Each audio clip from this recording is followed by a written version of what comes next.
This grassroots music program. It's a really wonderful program where we are supporting almost 500 artists who are today performing in different parts, showcasing their talent, and government is paying them. And it's really creating a revolution. And now we're slowly working towards ensuring that we'll start funding them to start creating studios, to buy equipments, to be able to then really connect with each other.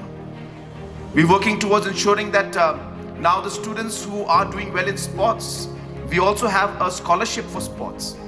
So anybody who got a gold medal in the last Northeast Olympics, the government has decided and we are giving them 7,000 rupees as scholarship every month, so that they can follow their passion of sports.